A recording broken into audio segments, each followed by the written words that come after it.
이제 오늘의 말씀을 위하여 다 같이 자리에서 일어나셔서 함께 나눌 말씀 봉독하도록 하겠습니다. 오늘의 말씀은 에베소서 3장 14절에서 21절까지의 말씀입니다. 에베소서 3장 14절에서 21절까지의 말씀입니다. 우리 다 찾으신 줄로 믿고 저와 함께 한 절씩 교독하도록 하겠습니다. 제가 먼저 읽겠습니다. 이러므로 내가 하늘과 땅에 있는 각 족속에게 이름을 주신 아버지 앞에 무릎을 꿇고 비오니 그의 영광의 풍성함을 따라 그의 성령으로 말미암아 너희 속사람을 능력으로 강건하게 하시오며 믿음으로 말미암아 그리스도께서 너희 마음에 계시게 하시옵고 너희가 사랑 가운데서 뿌리가 박히고 터가 굳어져서 능히 모든 성도와 함께 지식에 넘치는 그리스도의 사랑을 알고 그 너비와 길이와 높이와 깊이가 어떠함을 깨달아 하나님의 모든 충만하신 것으로 너희에게 충만하게 하시기를 구하노라. 우리 가운데서 역사하시는 능력대로 우리가 구하거나 생각하는 모든 것에 더 넘치도록 능히 하실 이에게 함께 읽겠습니다. 교회 안에서와 그리스도 예수 안에서 영광이 대대로 영원 무궁하기를 원하노라. 아멘. 자리에 앉으시겠습니다. 이제 목사님께서 나오셔서 넘치는 은혜라는 제목으로 말씀 전하여 주시겠습니다. 할렐루야. 순전한 교회 주일 예배에 참여하시는 여러분 모두를 주님의 이름으로 환영합니다. 우리 함께 기도하고 말씀 전하겠습니다. 하나님 감사합니다. 오늘 우리에게 주시고자 하는 주님의 말씀을 함께 누리며 나가는 시간 되기를 원합니다. 성령이여 충만하게 역사하시고 우리에게 말씀하여 주시옵소서. 감사드리며 예수 그리스도 이름으로 기도합니다. 아멘. 대입시험일이 한 달이 채 남지 않았습니다. 어쩜 그렇게 시간이 빨리 돌아오는지 모르겠습니다. 아마 그들은 초조한 마음으로 마지막 최선을 다하고 있을 거예요. 저희 교회도 4명의 친구들이 이제 대학교의 문을 두드리고 있는데 아마 그들은 이 생각 하나뿐일 겁니다. 내가 원하는 학교에 입학하기만 하면 원이 없겠다는 생각이 간절할 거예요. 그런데 여러분 아시잖아요. 입학은 시작일 뿐입니다. 입학하고 나서 훨씬 더 많은 것들이 그들을 기다릴 텐데 저 고등학교 때 선생님들이 항상 이제 주입식으로 너희들은 대학만 가면 모든 게 끝난다 이야기했지만 그건 거짓말이었어요. 대학에 가보니 모든 게 시작이더라고요. 입사, 직장에 취직하는 것도 마찬가지가 아닌가 생각이 듭니다. 직장에만 취직하면 모든 행복이 시작될 것 같아서 최선을 다해서 열심히 공부해서 직장에 취직하지만 아시잖아요. 완성이 아니라 시작입니다. 더 놀라운 게 뭡니까? 결혼이죠. 결혼식만 하면 우리의 앞날은 저는 이제 워낙 이제 사역자 아내가 된다는 것에 대해서 이제 처갓집 저희 이제 장인어른 장모님 집안에서 반대가 심하시다 보니까 결혼만 하면 막 정말 모든 게 다 끝날 줄 알고 행복할 줄 알고 그래서 한 거의 5년을 기다렸습니다. 그래서 언젠가 나이 들면 갈 데 없으면 결국은 허락하시겠지 하는 마음 가지고 했는데 막상 이제 결혼하니까 이제 다 된 줄 알았어요. 그런데 시작이었어요. 결혼해서 생활해 보니까 완성이 아니라 이제 막 하나하나 만들어 가야 되는 게 너무나 많더라고요. 똑같습니다. 모든 일이 마찬가지입니다. 그렇게 본다면 우리의 구원도 여러분 구원받는 순간 모든 것이 다 끝난다고 생각하고 이제 다 됐다고 생각하면 오산입니다. 아주 위험한 신앙생활을 하게 되는 것이죠.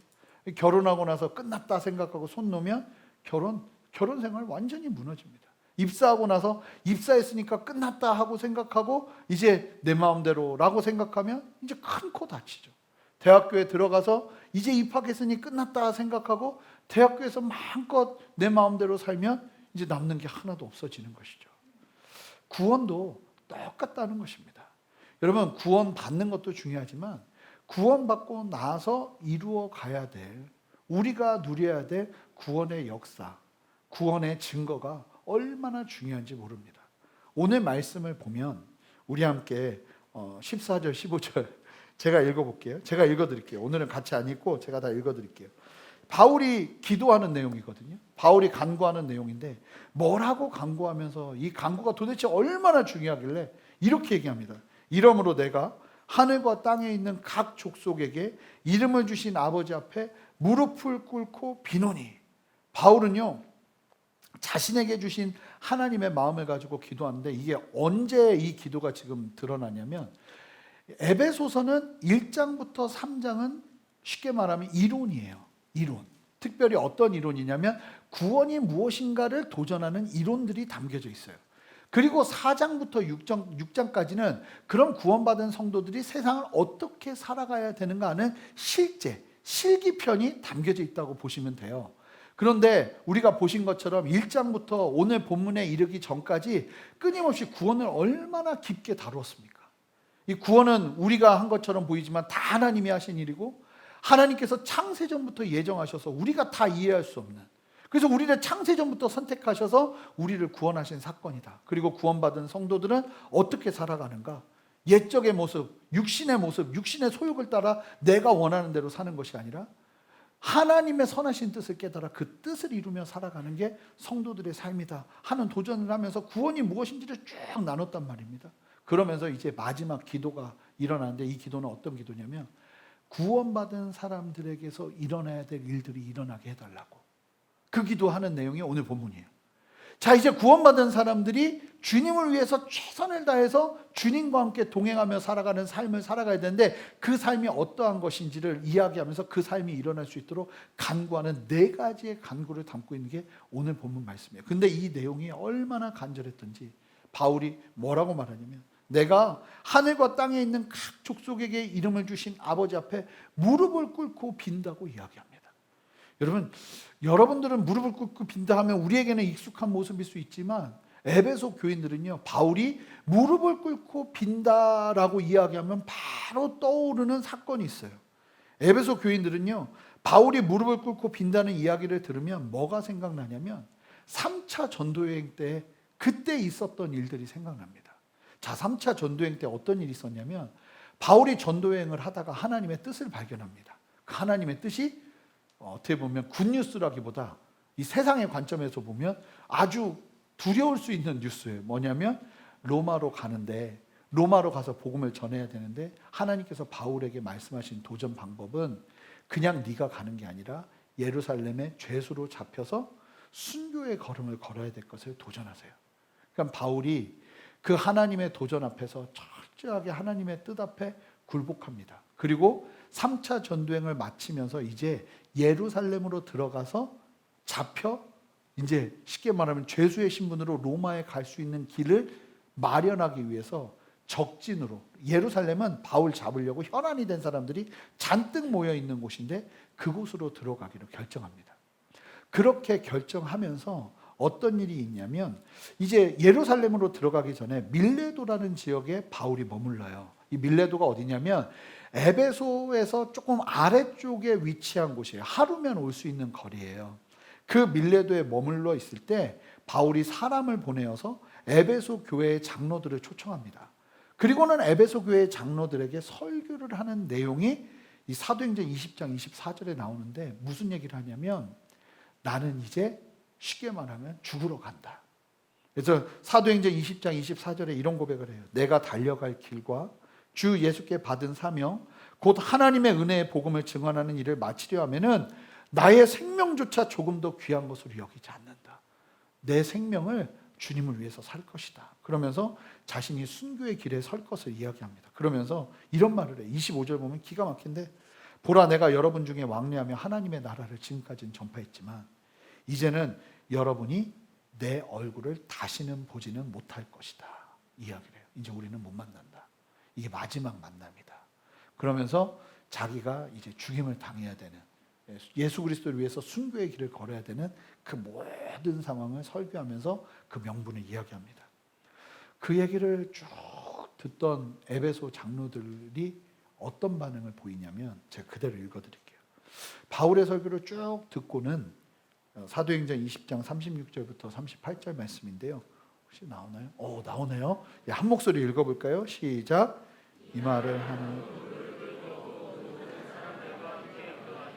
다 크게 울며 바울의 목을 안고 입을 맞추고 다시 그 얼굴을 보지 못하리라 한 말로 말미암아 더욱 근심하고 배에까지 그를 전송하니라. 이때 들은 그 에베소 장로들이요, 바울을 붙잡고 목을 잡고 눈물을 펑펑 흘리면서 이 얼굴에 뽀뽀를 하고, 이게 뭐냐면 막 진짜 사랑의 표현이거든요. 이 바울이 죽으러 간다는 이야기를 듣고는 바울이 어떤 사람입니까? 그 당시에 초대 교회의 영적인 리더였습니다. 이 사람이 그 이야기를 하자 이 바울의 이야기를 듣고는 막 끼어안고 눈물을 흘리면서 다 같이 어떻게 기도했어요? 무릎을 꿇고 기도를 했어요. 이 유대인들에게 있어서 무릎을 꿇고 기도하는 건 흔한 장면이 아니에요. 그러니까 그만큼 얼마나 간절했는지 이야기하는 거예요. 그러니까 바울이 내가 지금 무릎을 꿇고 기도한다고 하면 에베소 교인들은 그냥 절절히 느껴지는 거예요. 지금 바울이 얼마나 간절하게 기도하는지. 그때 바울을 붙잡고 눈물을 흘리며 에베소 장로들이 그렇게 기도했던 그 간절함, 그 마음을 가지고 바울이 기도하고 있다는 거예요. 자, 그러면 그 기도 내용이 얼마나 중요한 거겠어요. 구원받은 성도들에게서 나타나야 될 모습을 바라보면서 기도하는 그 내용이 얼마나 중요한 거겠어요. 그 내용이 이제 나오는데요, 우리 함께 살펴볼 텐데, 여러분, 바울의 간구는 4가지의 내용으로 나누어서 드려지는데, 이게 뭐냐면 구원받은 성도들에게서 경험돼야 되는 마치 단계와도 같이 고백되어지고 있어요. 그래서 이 하나 살펴보다가 마지막 살펴보면 이게 단계라는 걸 알게 돼요. 구원받은 성도들이 경험해야 될 영적인 경험, 영적인 누림의 단계인 거예요. 그것이 보여지는데, 우리 바울의 첫 번째 간구를 보도록 하겠습니다.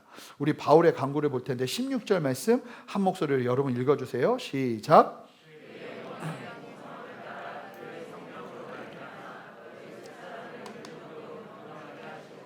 무슨 간구를 하냐면 예수 그리스도를 믿고 구원을 받은 성도들을 위해서 바울이 간구하는데, 첫 번째, 속사람은 영혼, 내면이라고 볼 수 있어요.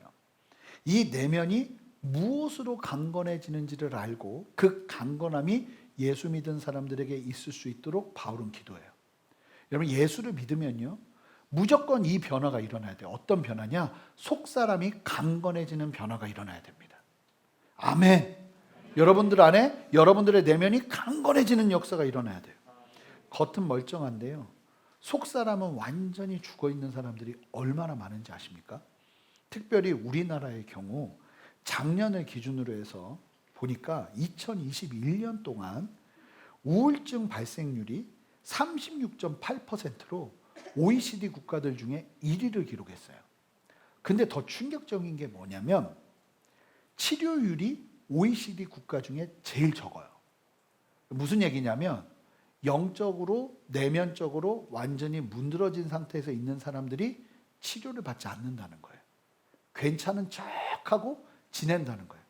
특별히 이 아프면 치료를 받으러 가야 되는데 아프다는 것조차도 드러내지 않고 그냥 그 상태에서 속사람이 무너져서 살아가고 있는 사람들이 너무나 많은 게 한국의 실태라는 거예요.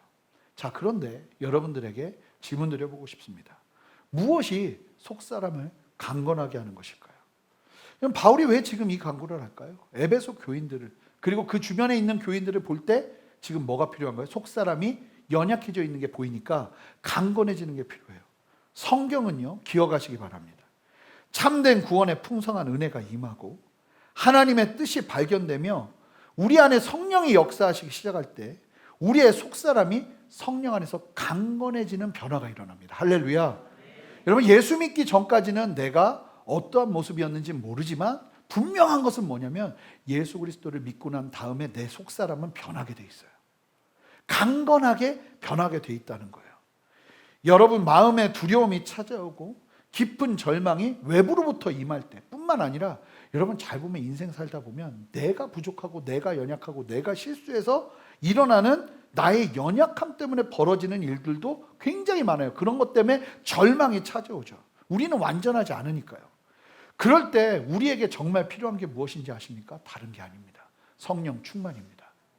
여러분들이 아무리 약을 드시고 상담을 받아도 제가 보니까 이 약과 상담으로 치료될 수 있는 내면의 강건함은 한계가 있어요. 여러분, 이 한계는 반드시 뭘로 뛰어넘어야 되냐면 이게 같이 가야 되는 거예요. 그래서 기독교 상담이 굉장히 중요한 거예요.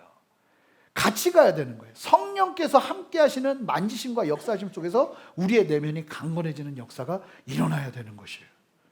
여러분, 성령의 충만함을 누리는 성령의 능력이 우리의 속사람을 강건하게 하면 어떤 일이 벌어지는가? 예수를 믿고 난 다음에 시간이 흐르면 흐를수록 어떤 일이 일어나는가? 정상적인 반응은 고린도후서 4장 16절이에요. 우리 힘차게 읽어보겠습니다. 시작. 그러므로 우리가 낙심하지 아니하노니 우리의 겉사람은 낡아지나 우리의 속사람은 날로 새로워지도다. 그러니까 놀라운 사실은 뭐냐면 늙어요. 늙지만 속사람은 날로 새로워져요. 변하지 않는 게 아니라 나이 드신 분들 변화되지 않는다고 하는데 예수 믿으면 그런 일은 일어나지 않아요. 오히려 시간이 지날수록 내 육신은 연약해지고 아픈 데도 생기고 배도 나오고 어쩔 수 없이 그냥 그렇게 몸도 연약해지고 무릎도 아프고 하지만 놀라운 사실은 뭐냐면 성령이 함께 하신다면 우리의 속사람은 더 강건해지는 역사가 일어나요. 그래서 여러분들 안에 여러분들의 속사람을 보시잖아요. 예수님을 믿음에도 불구하고 여러분들의 속사람이 수많은 상황들 속에서 너무나 나약해져 있는 거예요. 그러면 다른 기도가 아니라 성령님 내 안에 충만하게 역사해달라고 기도하셔야 돼요. 그리고 성령이 함께 하시기 시작할 때 여러분들의 속사람은 강건해지는 역사가 일어납니다. 그래서 찬송가 내가 매일 기쁘게 그 고백처럼 성령이 계시면 좁은 길을 걸어도 밤낮 기뻐할 수 있는 힘이 성령 안에 부어지는 거예요. 그러니까 진짜 이 성령의 강건함을 경험한 사람이 이 찬양을 고백하는 거죠. 그래서 오늘은 설교하면서 2번 정도 찬양을 할 텐데 오늘 이 찬양도 할 거예요. 내가 매일 기쁘게 이 찬양하면서 성령의 충만을 경험하면서 하나님 내 속사람이 강건해지길 원합니다 하는 간구로 나갔으면 좋겠어요. 할렐루야. 예, 우리 함께 힘차게 우리 박수 치면서 내가 매일 기쁘게 함께 찬양해 볼게요. 우리 1절만 고백해 보겠습니다. 우리 함께 고백합니다. 내가 매일 기쁘게 순례의 길 행함은 주의 팔이 나를 안고 아니요 내가 주의 큰 복을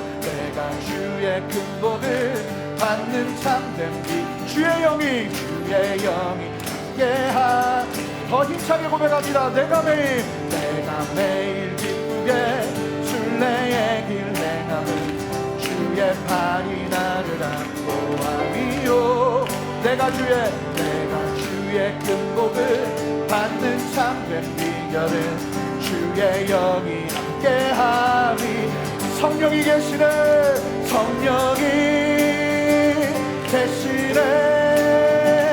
할렐루야 함께하시 성령이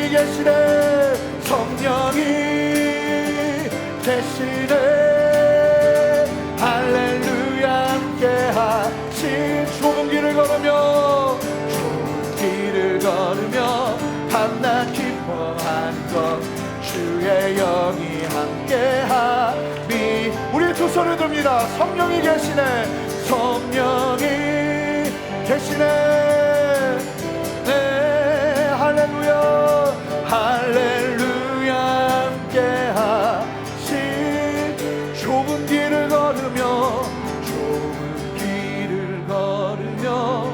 밤낮 기뻐하는 것 주의 영이 함께하니 여러분의 목소리를 고백합니다. 좁은 길을 걸으며 아멘 주의 영이 함께하니 아멘. 이런 역사가 일어나는 거예요. 예수 믿으면.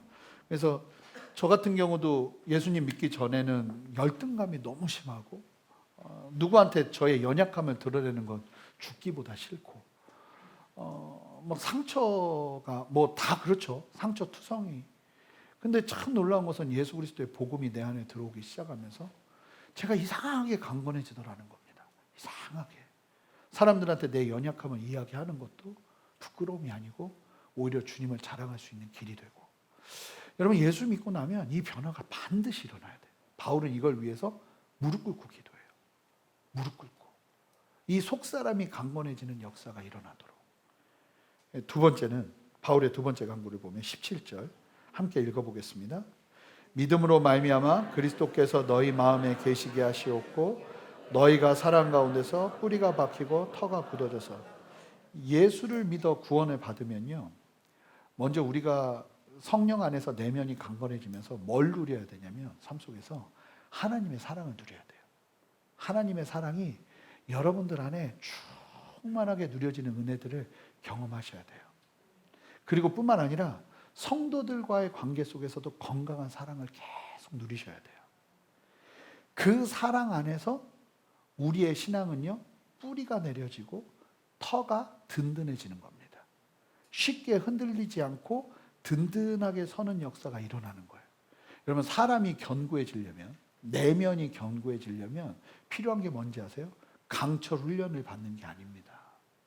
세상이 이해할 수 없는 사랑을 한없이 받기 시작할 때 우리의 내면이 강건해지는 겁니다. 제가 잘 많이 이야기하는 건데, 새벽 때도 설교했던 건데, 자녀들을 키울 때요, 자녀들이 무엇을 통해서 가장 정서적인 안정감을 크게 누리는지 아세요? 자녀들에게 맨날 돈 막 많이 주고 먹을 거 막 원하는 거 사주고 공부 다 시켜주고 이런다고 자녀들의 내면이 강건해지는 게 아니고, 실제로 이 교육학에서 이야기하는 게 뭐냐면, 부부가 서로 사랑하는, 엄마 아빠가 서로 사랑하는 모습을 볼 때 자녀들은 가장 건강하게 정서적인 안정감을 누린대요. 그리고 부모로부터 그 건강한 사랑을 받을 때 더 귀한 안정감들이 일어나게 된다는 거죠. 참 신기하죠? 돈이 아이들에게 정서적인 안정감을 주는 게 아니라, 평안한 게 아이들에게 정서적인 안정감을 주는 게 아니라, 부모가 서로 사랑하고 부모가 자녀를 사랑하는 그 사랑을 누릴 때 안정감을 누린다는 거예요. 자녀들은요, 사실은 우리가 볼 때 내 자녀에게 학원을 못 보내서 미안하고, 남들처럼 더 좋은 학교 못 보내서 미안하고, 이런 건 부모의 마음일 수 있는데, 자녀들은 대부분 정말 건강한 사랑만 받는다면 전혀 느끼지 않아요. 그 삶 자체가 제일 행복해요. 그러니까 부모가 미안하다는 얘기를 너무 많이 할 필요가 없어요. 미안하면 사랑을 훨씬 많이 주시면 돼요. 할렐루야. 네, 그 사랑을 막 주면 자녀들은 힘들고 어려워도 막 그런 생각을 안 해요. 제 동생 같은 경우, 저희가 진짜 집이 말도 안 되는 집으로 이사 가서 막 어렸을 때 집이 너무 형편없었거든요. 근데 제 동생은 그 집을 그리워해요. 제가 미쳤냐고 그래요. 정신 나갔냐. 그 비 오면 막 그릇이랑 그릇을 다 바닥에 깔았거든요. 그래도 또 물이 새요. 막 그런 집이에요. 근데 얘는 어떤 기억이 있냐면 거기가 따뜻했던 거예요. 그러니까 나를 힘들게 했던 곳이 아닌 거예요. 볼 때마다, 만날 때마다 그런 얘기 하는 거 보면 입을 이렇게 틀어 막고 싶어요. 그런 얘기 못 하도록. 근데 저는 이제 그랬는데, 동생은 보니까 이거 어려운 줄 모르고 지낸 거죠. 사랑이 그만큼 중요한 거예요. 신앙도 마찬가지예요. 신앙이요, 예수님 믿고 난 다음에 하나님의 사랑이 우리 안에 충만하게 부어지는 그 사랑을 경험해야 신앙의 뿌리가 내려져요. 여러분, 양육을 많이 받고 성경 지식이 높아진다고 여러분들의 신앙의 뿌리가 깊어지는 게 아닙니다. 진짜 하나님의 사랑, 그냥 막 나의 마음을 가득 채우는 하나님의 사랑을 경험해야 돼요. 그리고 또 다른 게요, 성도들의 사랑, 주변의 사랑을 경험하셔야 돼요. 사람으로부터. 저를 돌아보면 제가 힘들고 어렵고 지칠 때마다 하나님께서 주신 사랑도 있지만, 저를 다시 일어서게 하는 데 있어서 정말로 많은 힘이 되어준 게 성도들의 사랑, 사람들의 사랑이었어요. 전 지금도 기억하거든요. 유학 시절에 사역을 하다가 교회에서 이제 쫓겨날 뻔했어요. 찬양 예배를 너무 싫어하는 거예요, 성도님들이. 그래가지고 쫓겨날 뻔했는데, 그때 막 스트레스 너무 많이 받고, 막 그때 교회를 그만둬야 되나 막 이러고 있을 때 막 어려운데, 한 부부가 저희 집을 찾아왔어요. 한 시간을 반을 와야 될걸요, 아마. 쭉 달려서 찾아와가지고 지금도 기억해요. 소공동 순두부집으로 저를 데리고 갔어요. 소공동 순두부 얼마일까요? 15,000원 정도 할 거예요. 그 소공동 순두부 15,000원이 저를 살리더라고요. 순두부가 저를 살렸겠어요? 아니죠. 그분들이 저를 찾아오셔서 그래도 저에게 격려하고 사랑을 표현해주고, 그래도 그 예배로 은혜 받는 사람들이 있다는 얘기를 해주고 전달해주고, 뭐 별거 아니었어요. 그런데 그때 나눠준 그 사랑을 전 지금도 잊지 못해요. 뿐이겠어요? 제가 목회하면서 힘들고 어려울 때 정말 은밀하게 이렇게 다가오는 사람들이 있어요. 그 사람들이 저에게 격려해주고 사랑해주고 이런 것들이 저를 견고하게 하더라고요. 뿌리를 내리게 하더라고요. 그래도 버텨내게 하더라고요. 여러분, 우리는 혼자 살지 못해요. 함께 믿음 안에 서서 성도들이 힘들고 어려우면요, 누군가 찾아가 줘야 돼요. 그리고 그 사랑을 나눠줘야 돼요. 그리고 그 사랑 안에서 우리는 뿌리를 내리고 터가 견고해지는 거예요. 여러분 보세요. 뿌리를 내리고 터가 견고하지 않으면 어떻게 되겠어요? 이리 흔들리고 저리 흔들리죠. 신앙생활을 할 때도 마찬가지인데 하나님의 사랑과 성도들의 사랑과 믿음의 지체들과의 사랑을 온전하게 누리지 못하면요, 우리의 신앙에 뿌리가 내리지 않아서 예수를 믿음에도 불구하고 여기서 뭐라고 하면 아이고 죽겠네, 저기서 뭐라고 하면 아이고 죽겠네 하다가 이리 터지고 저리 터지다가 하고 이렇게 되는 일들이 벌어지는 거예요. 여러분 알잖아요. 나를 예수님을 분명히 믿는데 조그만의 어려움만 다가와도 내가 완전히 패닉해서 마치 예수님이 함께 배 위에 타 있음에도 불구하고 죽겠어요 죽겠어요 하면서 예수님을 깨우는 것처럼 그 제자들의 모습이 나의 모습은 아닌가 돌아볼 필요가 있어요. 바울은요, 그렇게 흔들리지 않고 뿌리를 내리고 견고할 수 있도록 무릎 꿇고 기도합니다. 여러분, 우리 안에 내가 만약에 내면이 연약해서 여러 상황들 속에서 너무 쉽게 흔들리는 나를 본다면 여러분, 주님 안에서 강건하시길 바라요. 사랑을 누리시면서 뿌리를 내릴 수 있도록 기도하셔야 돼요. 예수 믿는다면 이건 정상적인 반응은 아니에요. 어제보다 덜 흔들려야 돼요. 엊그제보다 덜 흔들려야 돼요. 예전 같으면 쓰러지고 넘어지고 죽겠다 할 상황에서 덤덤하게 그래, 사람은 그럴 수 있지, 상황도 그럴 수 있지, 주님 안에서 난 이겨낼 수 있어 하면서 일어나는 나의 모습을 시간이 지나면서 발견해야 된다는 겁니다. 근데요, 이게 깨어있지 않으면 예수 믿어도 반대로 가요. 갈수록 이리 치고 저리 치리다가 마음이 새가슴이 되는 거죠. 그래서 조금만 어디서 뭐가 보이면 막 위축되고 나를 감춰버리고 사람들 만나려 하지 않고 철저하게 나만 고립돼서 살아가는 그런 모습을 교회 안에서도 살아갈 수 있다는 거예요. 그 영역이 깨어질 수 있도록 바울은요, 무릎 꿇고 중보하고 있어요. 교회 안에서 정말 그렇게 흔들리는 분들 위해서 우리가 기도해 줘야 돼요. 누구라도 흔들릴 수 있어요. 저도 지금도 흔들릴 수 있죠. 그럴 때 하나님 다른 게 아니라 사랑이 부어주도록. 그러면 내가 막 너무 흔들린다. 그러면 여러분들 뭘 위해서 기도해야 되겠어요? 지금 내가 뭐가 결핍이 있는 거죠? 사랑의 결핍이 있는 거예요. 하나님으로부터 사랑 받으셔야 돼요. 하나님 앞에 엎드려야 돼요. 그러니까 막 흔들리면요, 흔들리는 상황 때문이 아니라 이 흔들리는 상황을 보면서 지금 내 영적인 상태를 파악할 수 있어야 되는 거예요. 그럼 하나님 앞에 엎드려서 하나님 나에게 그 사랑 부어달라고, 그 사랑 경험케 해달라고. 그리고 할 수만 있다면 여러분들도 그런 사람 보이면 찾아가셔야 돼요. 할 수만 있으면 격려하고 위로하시면서 그 사람들 세워줘야 돼요. 이런 사랑 속에서 사람들은요, 뿌리를 내리고 터가 견고해지는 거예요. 그렇게 견고해지는 역사. 여러분, 돈은 사람을 견고하게 못 만듭니다. 이제 세상 사람도 우리를 견고하게 못 만들어요. 사람 의지하면 다 무너져요. 하나님을 온전히 경험하고 하나님의 사랑 안에 있을 때 우리의 뿌리가 견고해지는 거예요. 아멘. 네, 세 번째. 자, 18절부터 바울의 세 번째 간구를 보시면 18절부터 19절 상반절까지 함께 볼 텐데 여러분 목소리를 읽어주세요. 시작. 사랑을 알고 그 너비와 길이와 높이와 깊이가 어떠함을 깨달아. 여러분, 여기까지 가야 돼요. 이 은혜가 있어야 돼요. 근데 이게 비슷하잖아요. 사랑을 받아서 뿌리를 내리는데 이건 뭐예요? 그리스도의 사랑의 그 깊은 의미와 나를 얼마나, 이게 그리스도께서 온 세상 일이 아니라 나를 얼마나 사랑하시는지를 깨닫기 시작하는데, 이게 갈수록 시간이 지날수록 하나님은 나를 사랑하시지 않네벼가 아니라 하나님이 나를 얼마나 사랑하시는지를 깨달아서 길이와 깊이와 너비와 넓이가 확장되는 역사가 끊임없이 일어나는 게 성도의 삶이에요. 이걸 위해서 바울은 무릎 꿇고 기도하고 있어요. 여기서 깨닫다, 안다는 건 기노스코라는 단어는 아니지만 똑같은 의미의 단어가 사용돼요. 체험하면서 아는 거거든요. 근데 이게 순서가 맞아요. 기가 막힌 고백인데, 여러분, 하나님의 사랑을 먼저 충만하게 누리는 게 먼저 두 번째 간구가. 그래야 세 번째 간구가 일어나요. 그럼 하나님의 사랑을 어떻게 깨닫나? 누리다 보면 깨달아요. 이게 무슨 얘기냐면 아이는 태어나면요 무조건적으로 부모로부터 무조건적으로 절대적으로 사랑만 받아야 돼요. 애가 뭐 태어나자마자 부모님을 위해 섬길 방법을 생각하고 이게 말도 안 되는 거잖아요. 그냥 사랑을 계속 받아야 돼요. 사랑을 계속 받으면 자라다 보면 어느 날 커서 부모의 사랑을 깨닫기 시작합니다. 사랑을 받지 못한 사람은 사랑을 깨달을 수 없어요. 그러니까 바울의 두 번째 간구가 정말 중요한 거죠.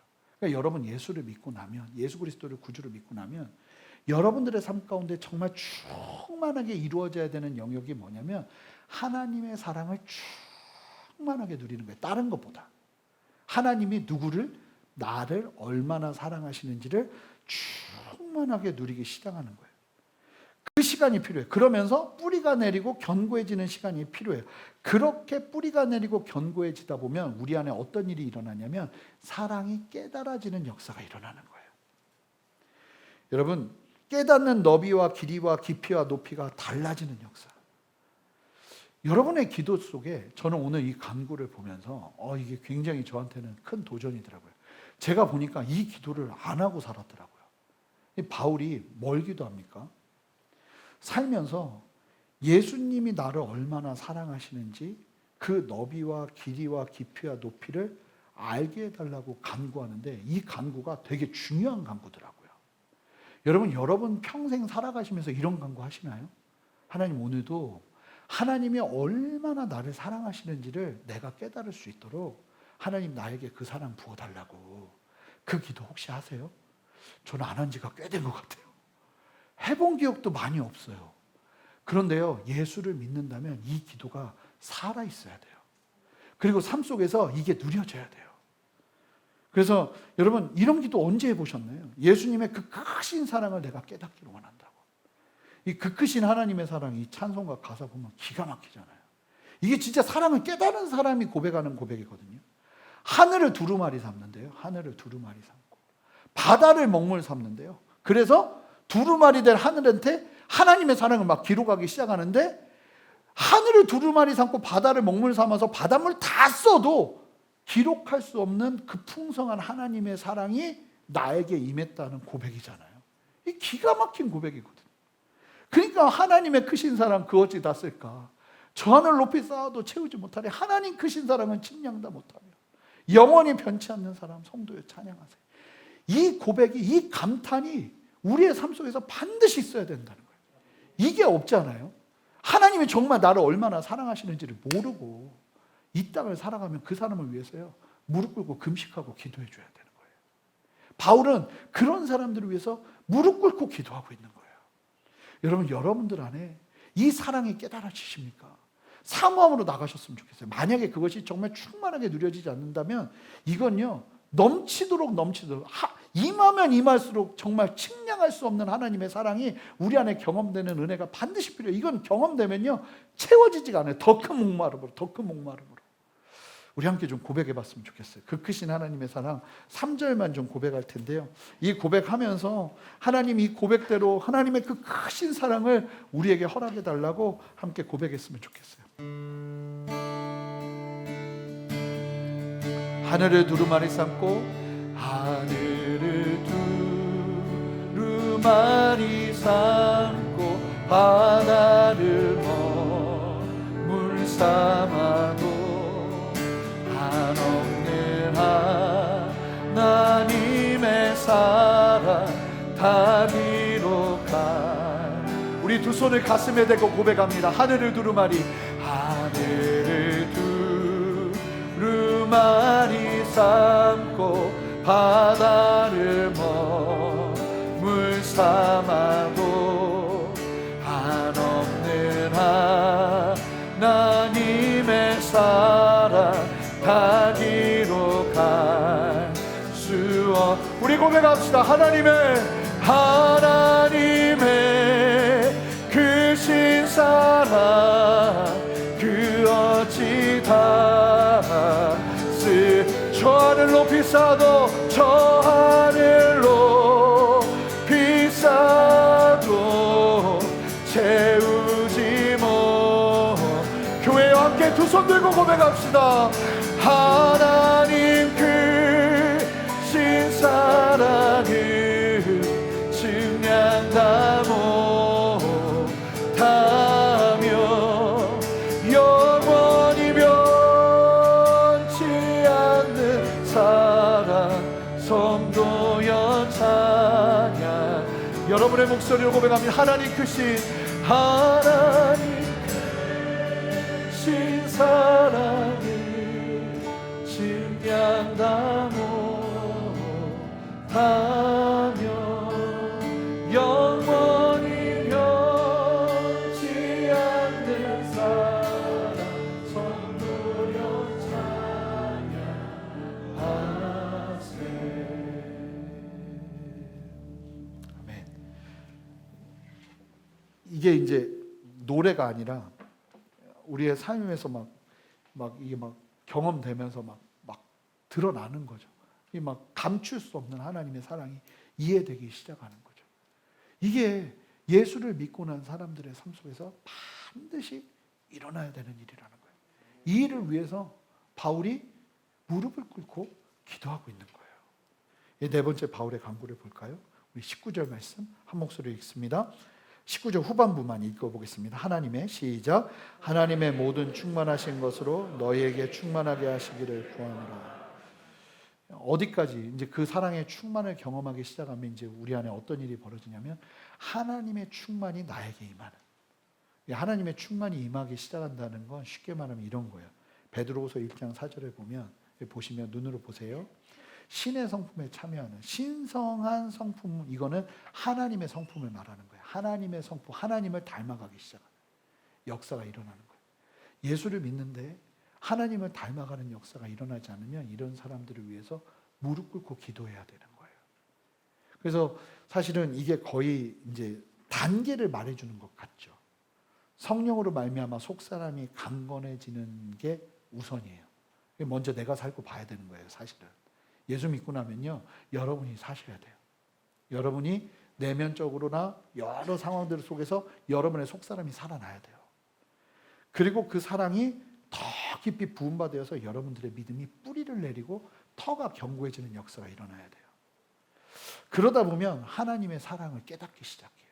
그러니까 처음에 예수님 믿고 하나님의 사랑은 놀랍군요 라고 깨닫는 건 한계가 있을 수밖에 없고요. 이 과정을 거치면서 진짜 내가 전인격으로 주님이 얼마나 나를 사랑하시는지, 여러분 예수님이 나를 얼마나 사랑하시는지만 제대로 알아도 우리의 자존감이 바뀌고 우리가 세상을 대하는 태도가 바뀌고 세상을 살아가는 이유와 목적이 바뀌기 시작합니다. 그래야 하나님이 나에게 맡겨주신 그리스도의 경륜, 하나님의 경륜을 이해하고 그 뜻을 누리며 살아갈 수 있는 거예요.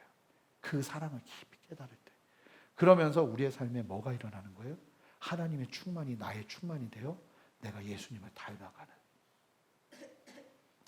오늘 본문의 마지막 선포를 보시면 우리 20절 말씀, 21절 말씀 함께 읽어보겠습니다. 읽습니다. 우리 가운데서 역사하시는 능력대로 우리가 구하거나 생각하는 모든 것에 더 넘치도록 능히 하실 이에게 교회 안에서와 그리스도 예수 안에서 영광이 되도록 영원 무궁하기를 원하노라. 여러분 보세요. 이런 기도를 하잖아요. 하나님, 내가 내 속사람이 성령으로 강건해지기를 원하고 주님 안에서 내가 더 충만하게 뿌리를 내리기를 원하고 하나님의 사랑을 깨닫기를 원하고 내가 주님을 닮아가길 원합니다. 이 간구로 나가면 이 간구는요 어떤 특징이 있냐면 넘치도록 역사해 주신 하나님의 응답의 역사가 있어요. 이건 분명해요. 여러분 이 간구로 나아가시는 저와 여러분 되시길 바라요. 무엇보다 난 기도 응답을 잘 받아본 적이 없어. 그러면 이런 기도 하셔야 되는 거예요. 그러다 보면 이 기도 속에서 하나님이 놀랍게 기뻐하시면서 우리에게 응답하세요. 바울은요 이제 말씀을 마칠 텐데 이 간구를 무릎을 꿇고 간절하게, 마치 에베소 교인들이 바울을 가지 말라고, 그 길 안 가면 안 되냐고 그러면서 간절하게 눈물을 흘리며 기도했던 것처럼 그 간절함을 바울이 기도한 기도의 내용이 뭐냐면 예수 믿은 사람들, 구원받았다는 사람들 안에 이 역사가 일어나기를 무릎 꿇고 기도하고 있었어요. 이걸 좀 보셔야 돼요. 여러분, 바울이 왜 이토록 간절하게 무릎 꿇고 이 기도를 드리냐 하면 다른 게 아니라 복음을 전했고 복음을 받아들인 사람들이 정말 구원받았는지가 이걸 통해서 드러나는 거거든요. 근데 이게 안 보이면 큰일 나는 거예요. 그러니까 바울이 성도들을 바라보면서 예수 복음 들었고 예수 믿겠다고 지금 오신 것처럼 다 교회에 오셨고 함께 신앙생활 하는데 이 역사가 일어나지 않으면 너무나 심각한 일이 벌어지니까 이 역사가 일어날 수 있도록 간절히 간구하는 기도가 바울 안에 일어난 거예요. 신앙의 뿌리를 내리고 속사람이 강건해지고 그리스도의 사랑을 깨달아 하나님을 충만하게 경험하는 역사가 일어날 수 있도록. 여러분, 사실은 이 간구가 나에게서 확인돼야 되고 내 주변에 사랑하는 사람들을 향해서 드려져야 돼요. 사람들이요, 자녀가 좋은 대학 가기 위해서는 무릎 꿇고 기도해요. 좋은 사람 만나서 결혼할 수 있도록 무릎 꿇고 기도해요. 좋은 직장 들어갈 수 있도록 무릎 꿇고 기도해요. 내 삶에 여러 가지 내가 필요한 것을 얻기 위해서 무릎 꿇고 기도하는데요, 생각보다 이 영역을 위해서 무릎 꿇고 기도하는 사람들이 적어요. 저도 그렇더라고요. 사실은 교회는 무릎 꿇고 기도해야 되는 강력한 기도가 뭐냐면 내가 사랑하는 사람들 속에서 이 역사가 일어날 수 있도록 기도하고 내 삶 속에서 이러한 역사가 일어날 수 있도록 기도하고 함께 신앙생활을 하는 사람들 속에서 이러한 역사가 일어날 수 있도록 기도하는 간구가 정말 살아있어야 되는 거예요. 자녀가 좋은 대학을 가고 좋은 데 취직하고 살면서 정작 이 역사가 일어나지 않는다면 우리가 무릎 꿇어야 되는 거죠. 내 삶이 내가 원하는 걸 성취하면서 살아가고 있는데 그럼에도 불구하고 이 역사가 일어나지 않는다면 지금 나는 무릎 꿇고 기도해야 되는 것이죠. 여러분, 말씀은 정확하고 우리는 이 말씀을 피해갈 수 없습니다. 예수님을 구주로 믿은 이후 여러분들의 삶은 어떠시냐는 거예요. 이 간구 속에서 우리가 스스로 점검해야 되지 않을까요? 내 속사람은 강건해지고 있는가? 나는 여러 상황들 속에서 여전히 흔들리고 있는 모습은 아닌가? 내가 하나님의 사랑 안에서 터가 굳어지고 있지는 않은가? 넘치는 은혜가 내 안에 임해서 하나님 예수 그리스도를 닮아가는 역사가 내 안에 일어나는 걸 살펴보면서 우리 안에도 이 기도가 살아있어야겠죠. 여러분, 우리가 이 기도로 나갈 때 하나님은 넘치도록 우리 위에 은혜 위에 은혜를 더하시며 우리의 삶을 바꿔내십니다. 여러분, 그 안에서 여러분 스스로가 점검되고 함께 이 간구가 생명의 간구가 되어 우리의 삶 가운데 누려지는 역사를 누리시기를 주님의 이름으로 축복합니다. 우리 다 같이 일어나실까요? 우리 하나님의 은혜 함께 찬양하며 나갈 텐데 오늘 말씀 기억하면서 하나님 넘치도록 내 안에 예수 그리스도를 믿은 내 안에 역사하여 주시옵소서. 이 간구로 함께 고백하기를 원합니다. 우리 함께 고백합니다. 나를 지으시니가 하나님, 나를 부르시니가 하나님, 나를 보내시니도 하나님, 나의 나 된 것은 다 하나님 은혜라. 나의 달려갈 길 나가도 나의 마지막 호흡 하도록 나로 그 십자가 함께하시니 나의 나 된 것은 다 하나님 은혜라. 우리 함께 사모하며 고백합시다. 한량없는 은혜, 갚을 길 없는 은혜, 우리의 삶을 에워싸는 갚을 길 없는 은혜,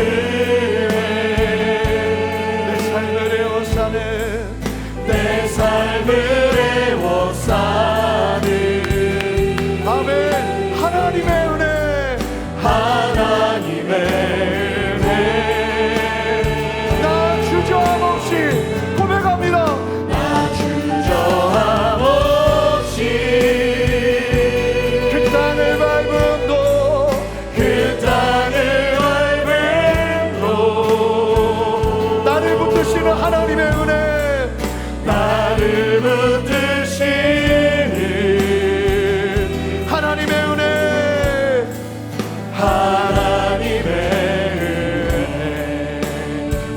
한번 고백합니다. 나를 지으신 이가 하나님, 나를 지으신 이가 하나님, 나를 부르신 이가, 나를 부르신 이가 하나님, 나를 보내신 이도 하나님, 나의 나 된 것은, 나의 나 된 것은 다 하나님 은혜라. 나의 달려갈 길 다가도록, 나의 달려갈 길 다가도록, 나의 마지막 호흡 다하도록, 나의 마지막 호흡 다하도록, 나로 그 십자가, 나로 그 십자가 붙게 하시니, 나의 나 된 것은 다 하나님 은혜라. 우리 함께 두 손을 높이 들고 고백합시다. 한량없는 하나님, 그 은혜를 누리게 하여 주십시오. 그 사랑을 누리게 하여 주십시오. 갚을 길 없는 은혜, 내 삶을 에워싸는, 내 삶을 에워싸는 하나님의 은혜, 하나님의 은혜.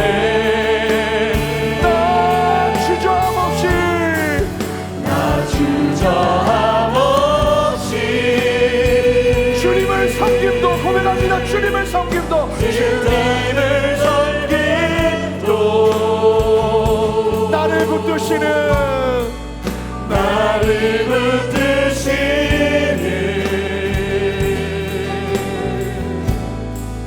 하나님의 은혜. 다 눈을 감으시고요. 제가 잠깐 좀 이야기를 나눌 텐데, 저희 교회 새벽 예배에 저희 교회 성도님이 아니신데 나오시는 몇 분이 계세요. 근데 이제 누구신지 잘 모르고 있다가 한 분이 전화기를 놓고 가셔서 그 전화기를 이제 드리게 되면서 그분을 만났어요.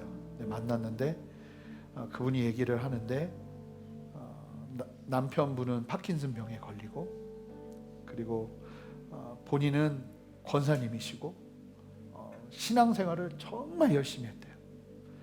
교회, 직장, 집 외에는 다른 건 없었고, 여름에도 주일학교 섬기느라고 휴가를 항상 주일학교 아이들과 함께 보냈대요.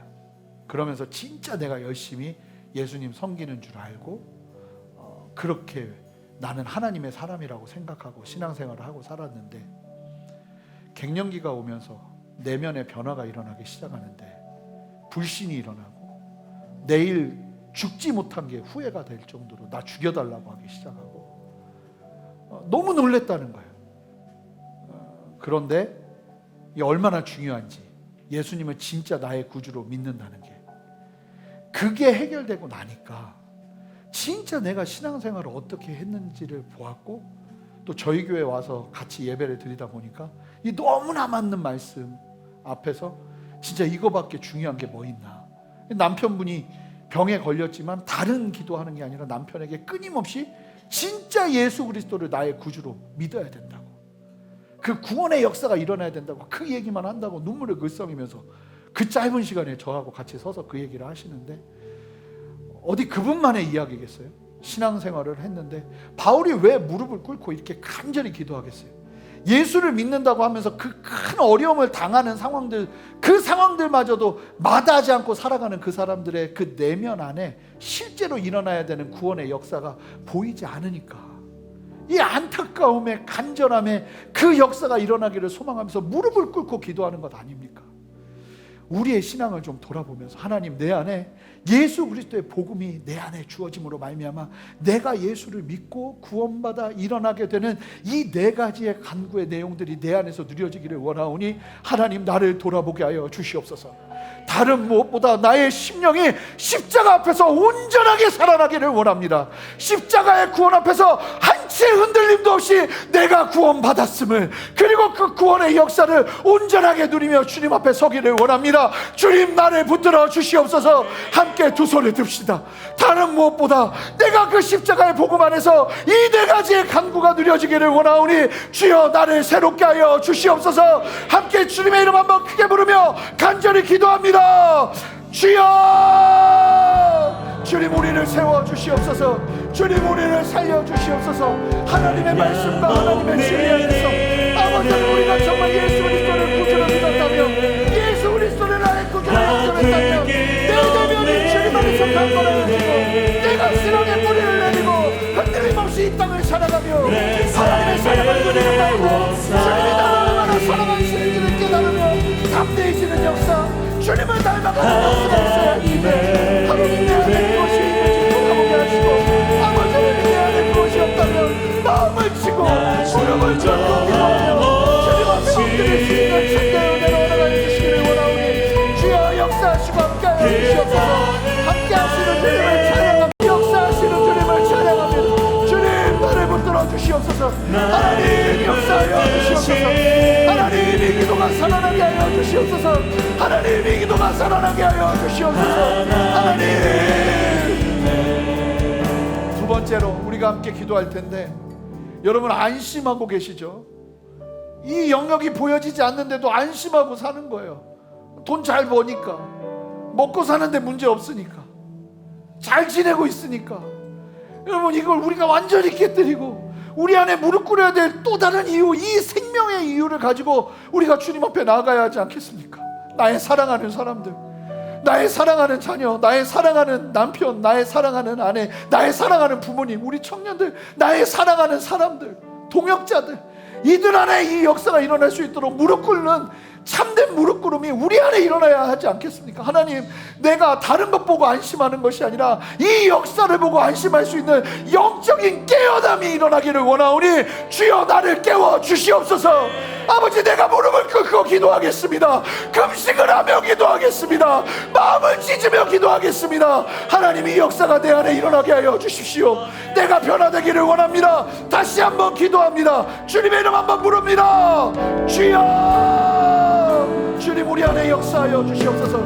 하나님, 우리 안에 새 일을 행하시는 주님을 찬양합니다. 아버지, 우리의 심령 가운데 말씀하시고 도전하시는 주님의 도전을 원하시고 하나님의 말씀과 하나님의 진리 안에서 다시 한번 온전하게 깨어지는 역사를 허락하여 주시옵소서. 주님의 십자가, 주님의 그 구원의 은혜가 아버지는 얼마나 놀라우신지, 아버지는 얼마나 생명의 역사인지, 얼마나 사랑하시는 하나님의 사랑인지, 아버지는 우리를 깨달아 주시옵소서. 아버지여, 역사하여 주시옵소서. 아버지여, 역사하여 주시옵소서. 아버지는 깨달아지기를 원합니다. 깨달아 누리기를 원합니다. 하나님이 나를 얼마나 사랑하시는지 아버지는 내가 누리기를 원합니다. 알기를 원합니다. 주여, 우리를 세워주시옵소서. 아버지, 우리를 붙들어 주시옵소서. 함께하여 주시옵소서. 하나님, 역사하여 주시옵소서. 아버지는 이미 눈물을 흘려 기도하는 역사가 일어나게 하시고, 하나님, 여러분과 아버지, 우리가 다름을 안심하지 아니하고 온전하게 깨어서 주님의 말씀 앞에 안심하는 우리가 되기를 원합니다. 사랑의 주님, 감사합니다. 오늘 우리를 불러주시고 이 자리에서 말씀 듣게 하시고 주님 안에서 우리를 점검하게 하시고, 다른 무엇보다 이 기도의 도전이 우리의 도전이 되게 하셔서 다른 것으로 무릎 꿇을 일들도 있지만 무엇보다도 이러한 영역을 위해 무릎 꿇을 수 있는 참된 믿음의 결단이 우리 모두에게 있어지기를 원하오니 주여 역사해 주시옵소서. 예수를 믿음에도 불구하고 예수 믿기 전과 변함없는 속사람의 나약함으로 고통받고 있는 나의 모습을 바라보며 주님, 이 말씀을 신뢰하며 주님 앞에 우리의 두 손을 듭니다. 성령의 역사하여 주셔서 내 안에 충만하게 능력으로 다스려 주셔서 나의 속사람을 강건하게 하여 주시고, 세상 사람들은 나를 사랑해 주지 않는다 할지라도 하나님의 그 한없는 사랑을 나에게 부어주셔서 내 믿음이 뿌리를 내리고 견고해질 수 있도록 주님 역사하여 주시고, 하나님의 사랑을 깨달아 주님을 닮아가는 역사가 우리 모두에게 일어날 수 있도록 주여 생명으로 역사하여 주시옵소서. 세상의 수많은 문제들을 가지고 기도하지만 정작 이 구원의 영역을 정직하게 돌아보며 아버지 우리 스스로가 깨어있지 못했던 우리의 안일함들을 예수 십자가의 보혈로 덮습니다. 주님 역사하여 주시고 주님 안에서 생명의 역사 기어가며 다른 무엇보다 이것이 기쁨이 되어 하나님 이 역사에 우리의 삶을 드리며 주 앞에 설 수 있는 은혜 허락하여 주시기를 원하오니 주여 함께하여 주시옵소서. 약이, 세상 사람들의 인정이, 세상 사람들의 어떠함이 하나님 우리를 강건하게 하는 것이 아니라 하나님만이 우리를 강건하게 하실 수 있습니다. 세상이 아무리 우리를 흔드는 지금의 상황이라 할지라도 하나님만 함께 하신다면 하나님은 나를 다시 한번 강건하게 붙드실 수 있는 분이십니다. 그 믿음의 시선을 잃지 않게 하시고 그 시선을 가지고 주님을 바라보며 전심으로 주님 앞에 예배하는 우리 모두 될 수 있도록 주여 생명으로 역사하여 주시옵소서. 주로부터 오지 않은 모든 나약한 마음들, 실패적인 마음들, 연약해져 있는 내면의 연약함들은 이 시간 내가 나사는 예수 그리스도 이름으로 명하노니 온전하게 회복되어질지어다. 새롭게 되어질지어다. 주님 역사하시고 함께하여 주시옵소서. 감사드리며 예수 그리스도 이름으로 기도합니다. 아멘. 우리 다 같이 함께 찬양하며 우리 봉헌하며 나가겠습니다. 믿음 다하여 그 위에 서리라. 그 위에 서리라. 하나님의 나라는 무너지지 않으리. 믿음 다하여 그 나라 세워가리라. 주님 곧 오실 때까지. 사랑의 주님, 오늘 말씀처럼 주님이 주시는 그 놀라운 내면의 강건함과 뿌리를 내리게 하심과 하나님의 사랑을 누리며 하나님의 사랑을 깨달아 주님을 닮아가게 하심을 통해서 한 주간도 하나님의 은혜 안에서 넉넉하게 승리할 수 있는 삶을 우리 모두가 살아낼 수 있도록 하나님, 이 말씀을 의지하여 간구하는 성도들에게 넘치는 은혜로 역사하여 주시옵소서. 재정의 어려움, 관계의 어려움, 그리고 육신의 질병으로 인하여 고통받는 어려움들 주님께서 다 치유하시고 온전하게 하시고 하나님의 뜻 가운데 있게 하여 주셔서 하나님의 은혜 안에서 넉넉하게 그 모든 상황들을 이겨낼 수 있는 힘과 능력 더하여 주시옵소서. 주님께서 이 땅에 오심은 우리로 하여금 넘어지고 쓰러지라 하는 것이 아니라 그 상황이라 할지라도 다시 한번 예수 그리스도의 십자가의 부활의 능력으로 일어나 다시 한번 걸으며 뜀뛰며 춤추며 전진하며 나가라고 주시는 아버지 하나님의 강력의 역사가 함께하는 줄 믿사오니 우리 모든 성도들의 머리 위에 주님의 역사로 함께하여 주시옵소서. 재정의 문을 여시고 관계의 문을 푸시고 육신의 연약함은 주님의 치유의 손 여호와 라파의 손으로 함께하셔서 치유의 역사를 허락하여 주시옵소서. 그렇게 새 일을 행하시는 주님 안에 승리하며 다음 주에 더 깊은 감사와 더 깊은 찬양으로 주께 영광 돌려드리기를 원합니다. 주여 함께하여 주시옵소서. 감사드리며 예수 그리스도 이름으로 기도합니다. 아멘. 이제는 우리 주 예수 그리스도의 크신 은혜와 아버지 하나님의 무한하신 사랑과 성령의 내주하심과 교통하심과 신실한 역사하심이 하나님의 말씀을 기억하며 주님의 진리 안에서 우리의 구원을 날마다 돌아보며 주님 안에서 생명의 역사를 함께 누리며 강건함 속에서 승리하기를 소망하는 함께 예배하는 모든 성도님들의 머리 위에, 가정 위에, 직장 위에, 삶의 그 모든 터전 위에, 순전한 교회와 이 땅의 모든 교회들과 이 나라와 온 열방 위에 이제로부터 영원토록 함께 하시기를 간절히 축원하옵나이다. 아멘.